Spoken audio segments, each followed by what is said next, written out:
আগামীকাল 12ই ফেব্রুয়ারি পশ্চিমবঙ্গের বোর্ডের পরীক্ষার ইতিহাসে এক ঐতিহাসিক দিন বলে আমার মনে হচ্ছে আর কি। 14ই ফেব্রুয়ারি ভ্যালেন্টাইন্স ডে নয় কিন্তু, কারণ আমি আমার চাকরি জীবন প্রায় 18 বছর অতিক্রান্ত হয়ে গেল।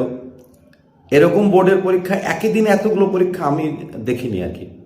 প্রথমত বলি, মাধ্যমিক পরীক্ষার কালকে অপশনাল পরীক্ষা বাকি আছে, ঐচ্ছিক পরীক্ষা যেটা আছে সেটা বাকি আছে, এটা অনেক সেন্টারে সেটা হবে।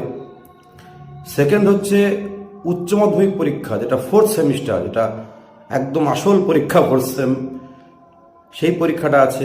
তার টাইম হচ্ছে 10টা থেকে 12টা। মাধ্যমিক শুরু যেরকম হয় আর কি 10:45 থেকে যেরকম 2টো পর্যন্ত হচ্ছে সেইটা।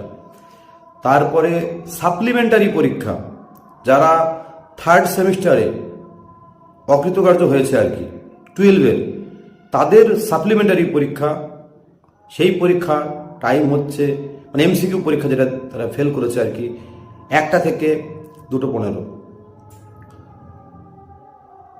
ওল্ড সিলেবাস কিছু স্টুডেন্ট বাকি আছে, সেই ওল্ড সিলেবাসের পরীক্ষা উচ্চ মাধ্যমিকের যেরকম আগে ছিল 3 ঘন্টা 15 মিনিট, 10টা থেকে 1:15।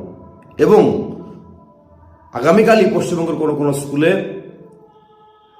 ক্লাস 11-এর সেকেন্ড সেমের পরীক্ষা আছে। সেটা হয়তো স্কুল ঠিক করবে, সেটা 2:30-এর পর ডেফিনেটলি হবে। 2 ঘন্টার পরীক্ষা, 2টো থেকে 4টে অথবা 2:30 থেকে 4:30 আর কি। তাহলে 4 পরীক্ষা আগামীকাল পশ্চিমবঙ্গে অনেক স্কুলে অনুষ্ঠিত চলেছে। মোট কথা 4টে পরীক্ষা আগামীকাল হচ্ছে।